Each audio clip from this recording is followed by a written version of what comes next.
Hello guys, എല്ലാവർക്കും സുഖം വിചാരിക്കുന്നു.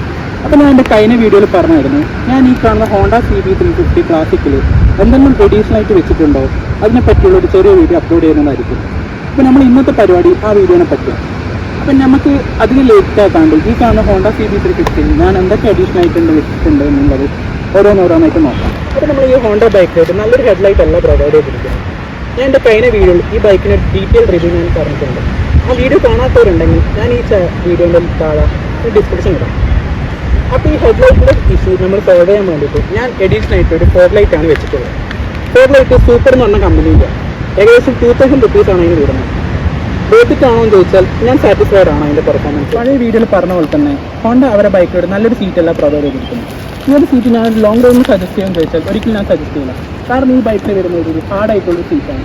അതുപോലെ തന്നെ പാസഞ്ചർ സീറ്റിനെ പറ്റി പറയുകയാണെങ്കിൽ പാസഞ്ചർ സീറ്റ് ബാക്ക് ഒരു ഡിക്ലൈൻഡ് ആയ പോലെ, അതുകൊണ്ട് തന്നെ ബാക്ക് ഇരിക്കുന്ന പാസഞ്ചേഴ്സ് വേഗം ബാക്കിലേക്ക് വീഴാനുള്ള ചാൻസ് കൂടുതലാണ്.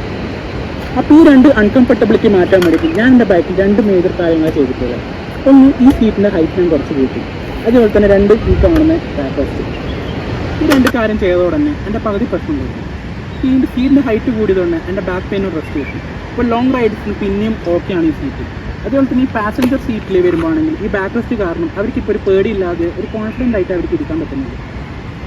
ഈ 2 കാര്യത്തിനും കൂടി എനിക്ക് ഏകദേശം 4000 റുപ്പീസാണ് ചിലവായത്. അപ്പോൾ നമ്മൾ ഈ ബൈക്കിൽ വരുന്ന എഡീഷണൽ ഫിറ്റിങ്സിനെ പറ്റിയാണ് സംസാരിച്ചത്. പക്ഷേ ഈ എഡീഷണൽ ഫിറ്റിങ്സിലുണ്ട് കുറച്ച് ഡ്രോപ്പ്. അതിനെ വീഡിയോയിൽ പറഞ്ഞായിരുന്നു, നിങ്ങൾ ഹൈറ്റ് ഒരു 5'4" താഴെയാണെങ്കിൽ നിങ്ങൾക്ക് ബുദ്ധിമുട്ടായിരിക്കും വണ്ടി ഓടിക്കാൻ. അപ്പോൾ ഈ സീറ്റിൻ്റെ ഹൈറ്റ് ഇൻക്രീസ് ആക്കുന്നതിന് അത്ര നിങ്ങൾ ഹൈറ്റ് കോംപ്രമൈസ് ആവാനുള്ള ചാൻസ് കൂടുതലാണ്.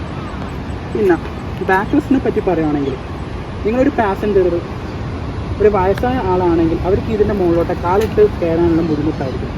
അതേപോലെ തന്നെ നിങ്ങൾ ഈ ബൈക്കിൽ നിന്ന് ഇറങ്ങുമ്പോഴെല്ലാം ഈ ബാക്ക് റെസ്റ്റിനെ തട്ടി വീഴാനുള്ള ചാൻസും കൂടുതലാണ്. അതെല്ലാം നിങ്ങൾ നോക്കിയും കണ്ടും വെക്കുക. പിന്നെ എൻ്റെ ഈ വീഡിയോ എല്ലാവർക്കും ഇഷ്ടമായെന്ന് ധരിക്കുന്നു.